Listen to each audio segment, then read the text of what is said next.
Warahmatullahi wabarakatuh.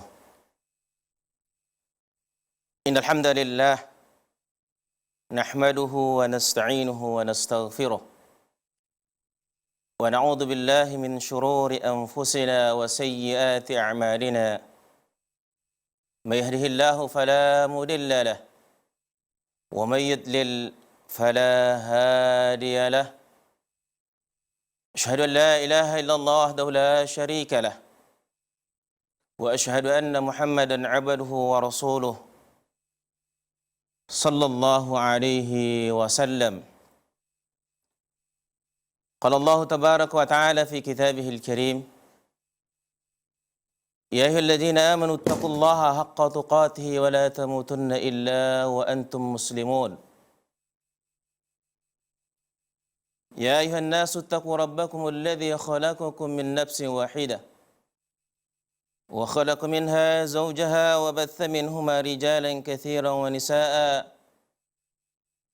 Wattaqullaha alladzi tasaaluna bihi wal arham. Innallaha kana 'alaikum raqiba. Ya ayyuhalladzina amanu taqullaha wa qulu qawlan sadida. Yuslih lakum a'malakum wa yaghfir lakum dhunubakum. Wa man yuti'illaha wa rasulahu faqad faza fawzan 'azima, amma ba'du. Fa inna athdaqal hadithi kitabullah wa khairal huda hudan nabiy sallallahu alaihi wasallam wa syarrul umuri muhdatsatuha wa kullu muhdatsatin bid'ah wa kullu bid'atin dalalah wa kullu dalalatin finnar. Pemirsa rahimakumullah dimanapun berada, alhamdulillah kita selalu bersyukur kehadirat Allah Subhanahu wa Ta'ala dengan banyaknya nikmat dan karunia yang Allah berikan kepada kita, yang mungkin kalau Allah wajibkan kita untuk menghitung nikmat Allah, tentunya tidak ada satupun di antara kita yang lepas dari kewajiban ini. Karena tidak ada satupun di antara kita yang sanggup menghitung dari nikmat-nikmat yang Allah berikan kepada kita. Salawat beriring salam, Allahumma salli ala Muhammad wa ala ali Muhammad. Kita mohonkan sebanyak-banyaknya selama kesempatan Masya Allah berikan kepada kita. Mudah-mudahan dengan banyaknya salawat dan salam yang kita mohonkan, dengan itu kelak di hari akhir kita termasuk dari umat beliau sallallahu alaihi wasallam yang berbahagia mendapatkan syafaatnya dengan izin Allah Subhanahu wa Ta'ala. Amin ya rabbal alamin. Pemirsa rahimakumullah, pada kesempatan kali ini kita akan membahas suatu kitab yang ada di hadapan kita yang menjelaskan tentang adab-adab akhlak yang mesti dimiliki setiap muslim. Kita ketahui bersama bahwa Nabi kita yang mulia sallallahu alaihi wasallam adalah orang yang terdepan, yang paling utama, yang menerapkan akhlak-akhlak Islamiyah. Kita harapkan dengan kitab yang ada di hadapan kita dengan ini akan menjadikan umat Islam umat yang beradab, umat yang beretika, yang berakhlak, berbudi pekerti. Dan Rasulullah SAW sebagai uswah, sebagai contoh tauladan yang harus kita ikuti, yang harus diikuti oleh setiap muslim dalam kehidupannya sehari-hari. Rasulullah sallallahu alaihi wasallam telah menunaikan semua kewajiban,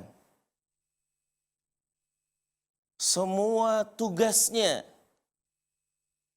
di hadapan Allah Subhanahu wa taala dengan adab yang mulia. Dan Rasulullah sallallahu alaihi wasallam bergaul dengan kaum muslimin, dengan umat manusia dengan adab akhlak yang mulia. Dengan adab dan akhlak yang dimiliki oleh Rasulullah sallallahu alaihi wasallam, sehingga Allah Subhanahu wa taala memuji nabi kita yang mulia sallallahu alaihi wasallam. Allah Subhanahu wa taala berfirman dalam Al-Quran, wa innaka la'ala khuluqin azim. Sesungguhnya engkau Muhammad benar-benar dalam akhlak yang agung, yang mulia.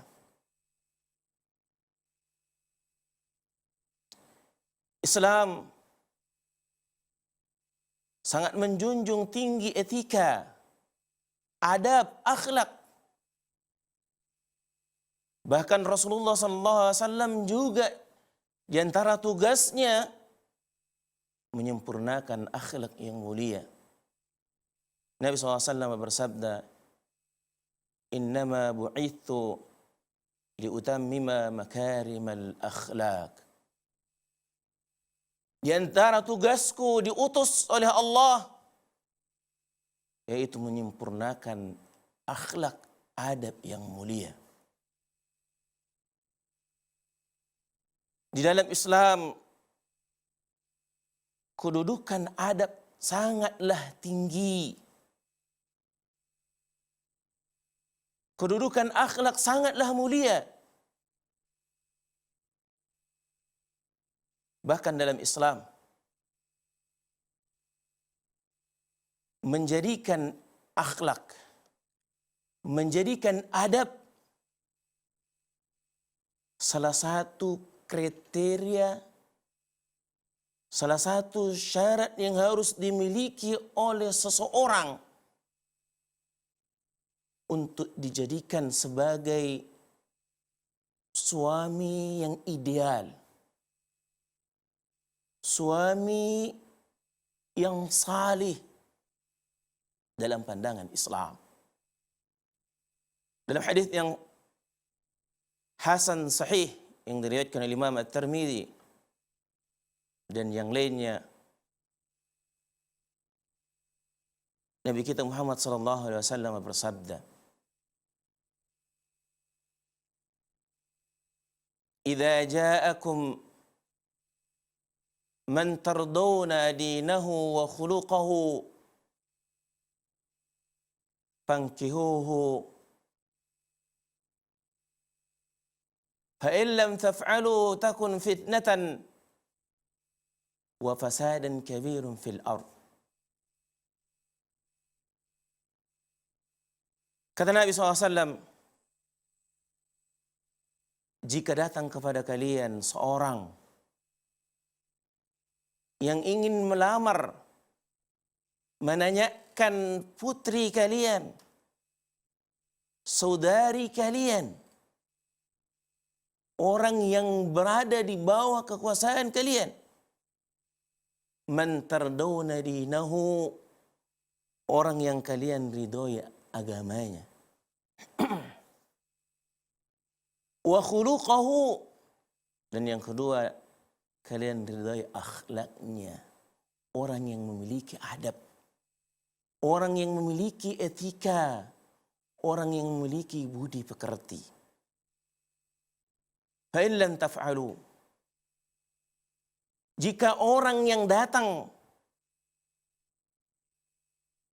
memiliki agama, memiliki akhlak, kemudian kita menolaknya, tidak menikahkan putri kita, saudari kita kepadanya, kata Nabi SAW, akan terjadi kerusakan yang besar di muka bumi ini. Lihatlah saudaraku kaum muslimin, bahwa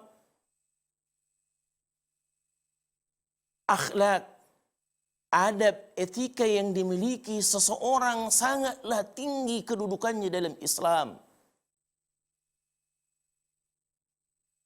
Seorang dianggap baik menjadi pendamping bagi putri, bagi saudari kita, adalah orang yang punya akhlak, punya adab, punya budi pekerti yang mulia. Tapi apa yang kita lihat pada saat ini, di zaman, di masa kita ini, bahwa akhlak, bahwa adab sudah dikesampingkan oleh umat manusia. Sebagai bukti nyata, tidak sedikit dari para wali, dari para orang tua yang memiliki anak putri, ketika datang calon menantu, calon suami bagi putri mereka, bagi anak perempuan mereka, bagi saudari mereka, bagi saudara perempuan mereka, yang diperhatikan bukanlah akhlaknya, yang diperhatikan bukanlah agamanya, tapi yang diutamakan adalah perkara-perkara yang berkaitan duniawiya saja. Yang ditanyakan, apa pekerjaanmu, berapa penghasilanmu, apa pendidikanmu? Sehingga ketika jawaban tidak sesuai dengan kriteria yang mereka inginkan, orang yang datang tidak memiliki pendidikan yang tinggi, pendidikan formal, orang yang datang yang tidak memiliki pekerjaan yang mumpuni, orang yang datang tidak memiliki harta yang melimpah, dengan tanpa berpikir panjang, mereka langsung menolaknya mentah-mentah. Sekalipun yang datang agamanya baik, akhlaknya, budi pekertinya mulia, namun tidaklah dia jadikan sebagai ukuran, tidaklah dijadikan sebagai barometer untuk syarat agar anak perempuan mereka, agar saudari perempuan mereka didampingi oleh orang-orang yang berakhlak mulia, yang memiliki adab. Pada kesempatan kali ini, di dalam kitab yang ada di hadapan kita akan kita jelaskan bagaimana para ulama dari pendahulu kita, dari kaum salaf, mereka memandang bagaimana pentingnya adab, bagaimana pentingnya utamanya akhlak.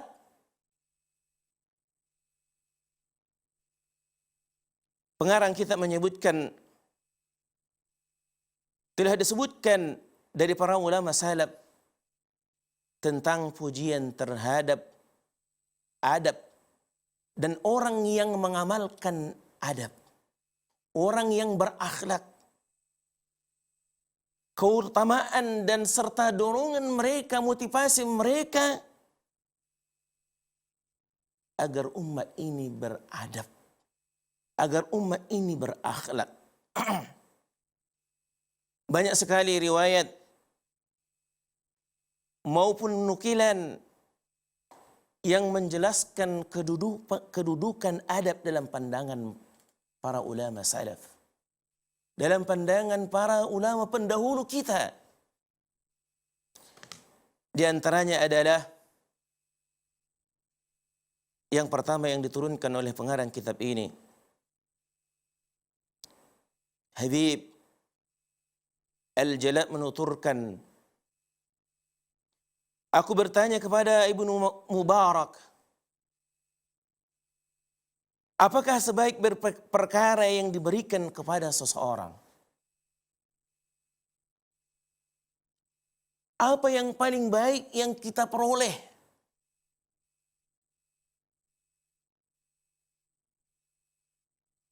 Ibnu Mubarak menjawab, akal yang cerdas.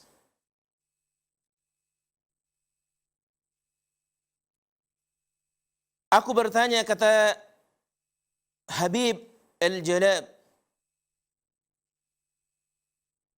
kalau tidak bisa, kalau seorang tidak memiliki akal yang cerdas, akalnya biasa-biasa saja,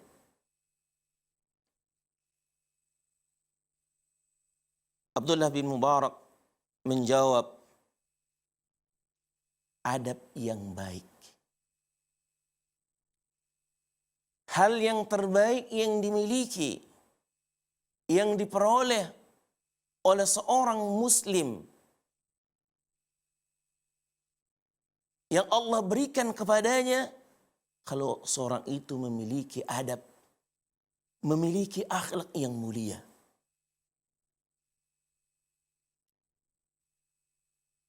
Kemudian Habib Al-Jalab bertanya kembali, kalau adabnya tidak, kalau tidak bisa memiliki adab yang mulia, Ibnu Mubarak menjawab, saudara yang penyayang yang selalu bermusyawarah dengannya. Aku bertanya, kata Habib, kalau tidak bisa? Lantas Ibnu Mubarak menjawab, diam yang panjang. Kemudian Habib bertanya kembali, kalau tidak bisa? Maka Abdullah bin Mubarak menjawab, kematian yang segera. Pengarang kitab ingin menjelaskan kepada kita bagaimana ulama kita, seorang Ibnu Mubarak, memandang pentingnya adab, pentingnya akhlak dalam kehidupan seorang muslim, dalam kehidupan seorang mukmin. Hal yang terbaik yang diperolehnya setelah akal yang Allah berikan adalah adab, akhlak yang mulia.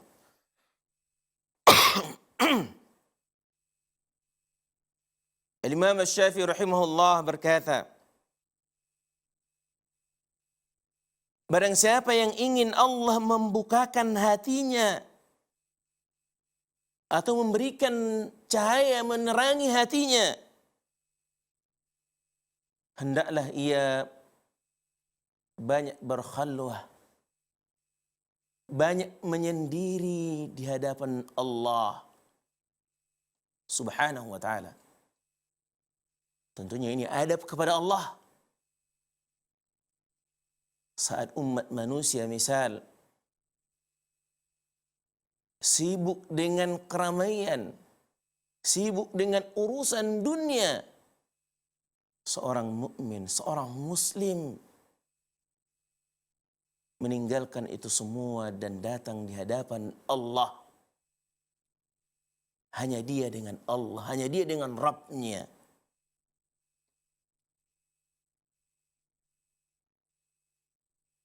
Kemudian Imam Asy-Syafi'i melanjutkan, barang siapa yang Allah inginkan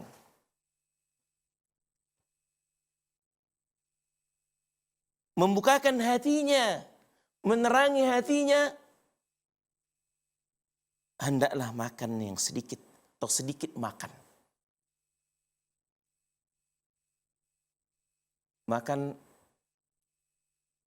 dengan tujuan untuk menegakkan tulang punggungnya untuk kelanjutan hidupnya agar dia dapat beribadah, agar dia dapat melaksanakan tuntunan perintah agama Allah. Untuk itu dia makan. Hidupnya bukan untuk makan, tapi dia makan yang cukup untuk hidup agar dia dapat menegakkan ibadah kepada Allah. Kemudian barang siapa yang ingin Allah bukakan hatinya, Allah sinari hatinya, maka hendaklah dia meninggalkan bergaul dengan orang-orang yang bodoh. Bukan bodoh akalnya, bukan akalnya idiot, bukan.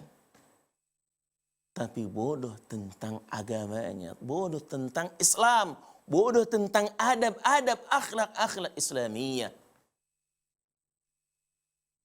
Maka kalau kita ingin hati kita dibukakan oleh Allah, diberikan hidayah, diberikan cahaya oleh Allah, tinggalkan mereka. Kecuali kita bergaul mereka hanya untuk membimbing, menuntun mereka kepada akhlak yang mulia, adab-adab Islamiyah. Kemudian kata Imam Syafi'i, barang siapa yang ingin dibukakan hatinya, disinari hatinya oleh Allah Subhanahu wa ta'ala, maka hendaklah ia meninggalkan bergaul dengan orang-orang yang membenci ahli ilmu. Orang-orang yang tidak suka kepada para ulama. Orang-orang yang tidak suka dengan orang-orang yang saleh.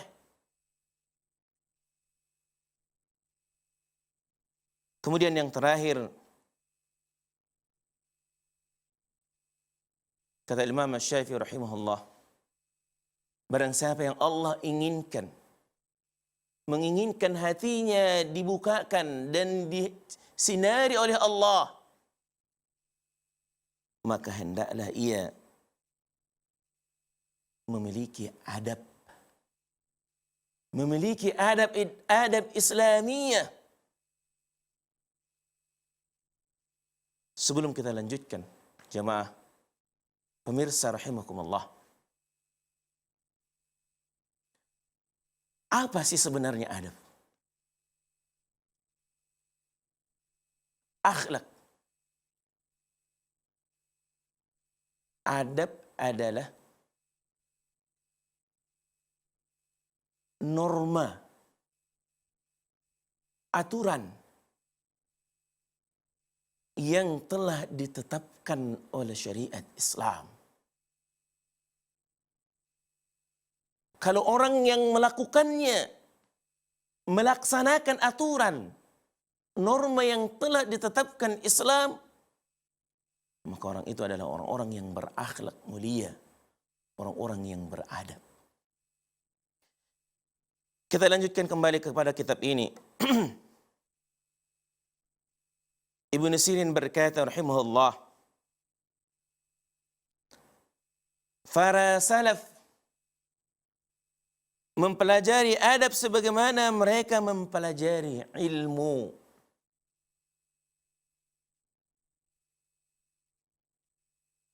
Ulama-ulama pendahulu kita, orang-orang saleh dari kaum salaf, mereka mempelajari adab terlebih dahulu sebelum mereka mempelajari ilmu. Apalagi itu hanya perkara ilmu-ilmu duniawiyah. Al-Hasan berkata, sesungguhnya seorang laki-laki yang keluar untuk menuntut ilmu, mencari ilmu agama, ilmu adab, baginya selama 2 tahun. Artinya, Al-Hasan ingin menjelaskan kepada kita bahwa butuh waktu yang panjang yang harus kita berikan. Perhatian yang besar, konsentrasi yang penuh untuk memperhatikan sisi adab terlebih dahulu sebelum kita belajar yang lainnya.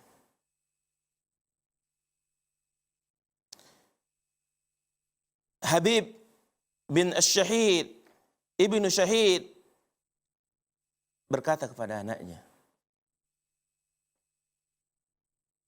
"Wahai anakku,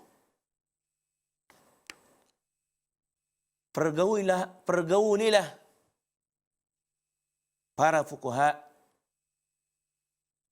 bergaullah dengan orang-orang yang tahu tentang ilmu fikih, orang-orang yang faqih, orang yang tahu tentang hukum-hukum agama.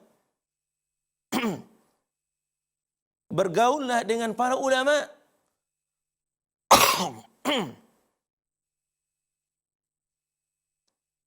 Berjalanlah dan ambillah adab dari mereka. Sesungguhnya hal itu lebih baik, lebih aku sukai daripada banyak hadis. Habib Ibnu Syahid menekankan kepada anaknya, membimbing anaknya agar bergaul, berhubungan baik dengan para ulama, dan tidak lupa mengambil adab akhlak yang mereka dapati, yang mereka lihat pada para ulama tersebut.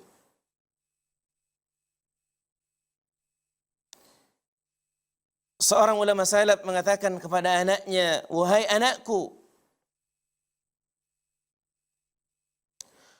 sungguh engkau mempelajari satu bab tentang adab lebih aku sukai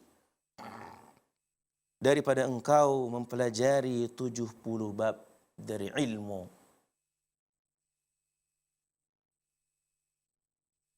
Lihatlah bagaimana para ulama, orang-orang saleh dari para pendahulu kita, dari kaum salaf, mereka mementingkan akhlak, mementingkan adab terlebih dahulu. Mereka lebih menginginkan anak putra-putri mereka memiliki adab yang tinggi terlebih dahulu, banyak adab terlebih dahulu sebelum anak-anak mereka mempelajari ilmu-ilmu yang lainnya.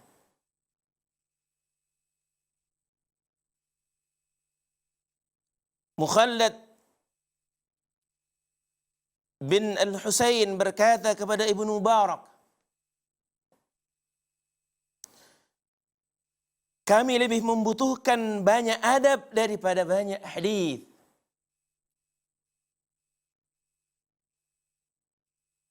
Mukhallad ibn al-Husain menjelaskan kepada kita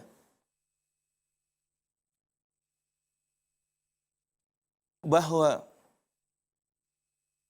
hal yang paling disukai beliau dari seseorang adalah adabnya terlebih dahulu, budi pekertinya, etikanya, akhlaknya yang mulia.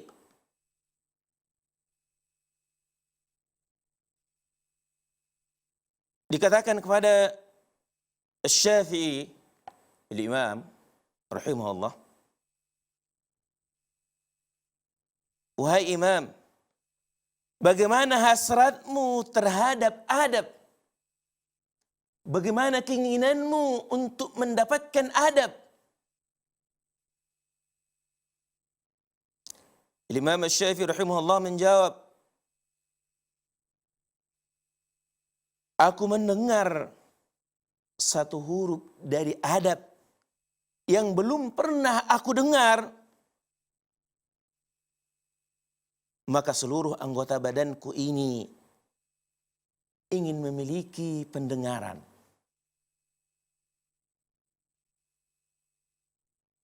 Sehingga dapat merasakan kenikmatan mendengarkan satu huruf dari ilmu adab. Satu huruf yang menjelaskan tentang ilmu adab. Inilah seorang imam. Siapa sih yang tidak mengenal Imam Syafi'i rahimahullah? Bagaimana keinginan, hasrat beliau rahimahullah terhadap adab. Kalau bisa dari seluruh anggota tubuhnya memiliki pendengaran. Tangannya, kakinya, kepalanya, badannya, perutnya memiliki pendengaran. Beliau inginkan semua anggota tubuhnya memiliki pendengaran demi untuk menikmati keinginan beliau untuk menikmati satu huruf dari ilmu yang membahas tentang adab.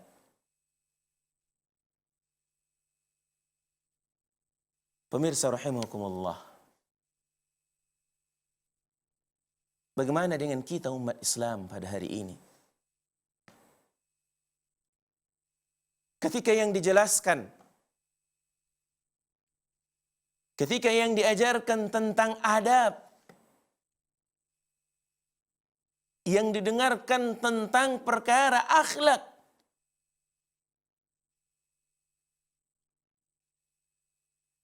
tidak jarang umat ini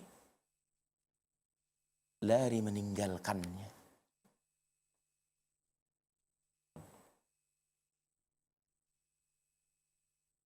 Kemudian Imam Syafi'i rahimahullah ditanya kembali, bagaimana keinginanmu untuk mendapatkan, untuk mencari adab-adab Islamiyah? Imam rahimahullah menjawab, keinginanku seperti keinginan seorang ibu yang kehilangan anak sematawayangnya. Bisa kita bayangkan, seorang ibu atau orang tua hanya memiliki satu anak, kemudian hilang. Nggak tahu di mana rimbanya. Bagaimana besarnya keinginan, besarnya harapan dan usaha yang akan dilakukan seorang ibu untuk mendapatkan anaknya. Beginilah keinginan seorang imam, seorang ulama besar, Imam Syafi'i rahimahullah, untuk mendapatkan, untuk mencari ilmu tentang adab. Beginilah gambaran keinginan mereka yang sangat besar dalam pandangan mereka tentang mendapatkan ilmu-ilmu tentang adab Islamiyah. Abu Bakar Al-Matwa'i rahimahullah, Matwa'i rahimahullah menuturkan, Aku bolak-balik kepada Abu Abdullah, yang dimaksud adalah Al-Imam Ahmad rahimahullah. Kata Abu Bakar, aku bolak-balik mendatangi Imam Ahmad bin Hanbal rahimahullah selama 12 tahun. Artinya jadi muridnya. Belajar ilmu. Belajar di hadapan. Menjadi muridnya Imam Ahmad bin Hanbal rahimahullah. Kata beliau membacakan kitab karyanya, yaitu Al-Musnad, kepada anak-anaknya. Kata Imam Abu Bakar, aku tidak menulis satu hadis pun dari Imam Ahmad bin Hanbal. Aku hanya melihat kepada adab dan akhlak beliau. Yang diambil selama 12 tahun, yang diutamakan oleh seorang ulama yang bernama Abu Bakar dari gurunya Imam Ahmad bin Hanbal adalah tentang adab dan akhlak beliau rahimahullah.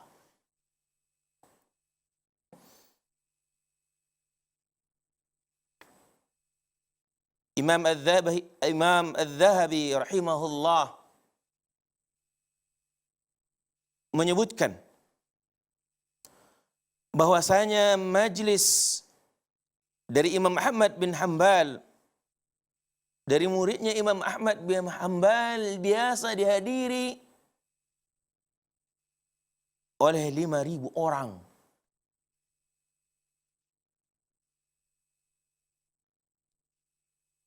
Di antara mereka mencatat,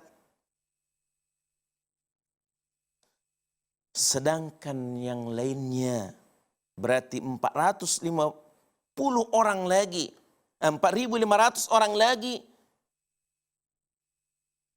hanya mengambil manfaat dari perilaku, dari adab, dari akhlak yang ada pada beliau Imam Ahmad rahimahullah.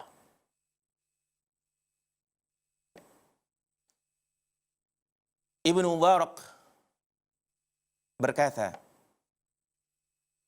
jaraftu nafsi fama wajadtu laha min ba'di taqwal ilahi kal adab. Sekian lama aku telah menempa diriku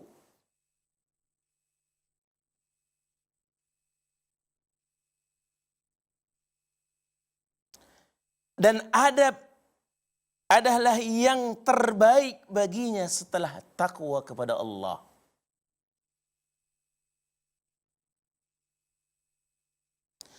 Fi kulli halatiha wa in karihat afdaluha min samtiha anil kadhib. Adab itu sangat penting dalam segala kondisi.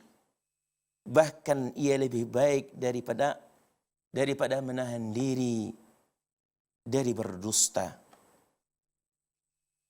Au ghibatin nasi inna ghibatahum harramaha dzul jalali fil kutub. Lebih baik dari menahan diri dari menghibah manusia. Sedangkan menggibah itu sendiri diharamkan oleh Allah di semua kitabnya. Qultu laha ta'ian wa aqrahuha al-hilmu wal-ilmu zainu dhil hasab. Aku katakan kepada diriku, taatlah, dan kupaksa ia untuk Untuk itu, ketahuilah kesantunan dan ilmu adalah perhiasan yang terhormat. In kana min fiddatin kalamuka ya nafsu fa inna as-suquta min dhahab.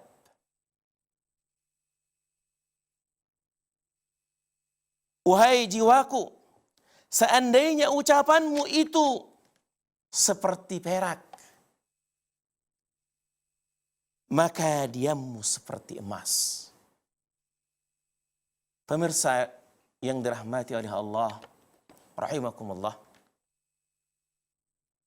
Apa yang kita jelaskan dari pandangan para ulama salaf menjelaskan kepada kita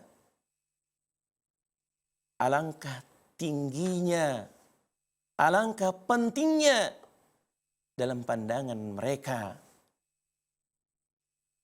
adab-adab tentang Islam, akhlak. Sampai-sampai mereka lebih mengutamakan menuntut adab, ilmu tentang akhlak terlebih dahulu daripada harus banyak belajar hadis, daripada harus belajar yang lainnya. Yang terakhir, Ibnu Mubarak juga berkata, aku mempelajari adab selama 30 tahun lamanya. Dan aku mempelajari ilmu selama 20 tahun. Abdullah Mubarak, atau yang masyhur dengan Ibnu Mubarak, lebih lama belajar agama, belajar adab, daripada beliau belajar tentang ilmu-ilmu yang lainnya. Pemirsa rahimakumullah, mudah-mudahan apa yang kita sampaikan, yang kita pelajari pada hari ini dapat memberikan manfaat, berikan manfaat kepada diri kita semua. Kita tutup dengan dua kafaratul majlis. Subhanakallahumma bihamdika asyhadu an la ilaha illa anta astaghfiruka wa atubu ilaik. Wassalamualaikum warahmatullahi wabarakatuh.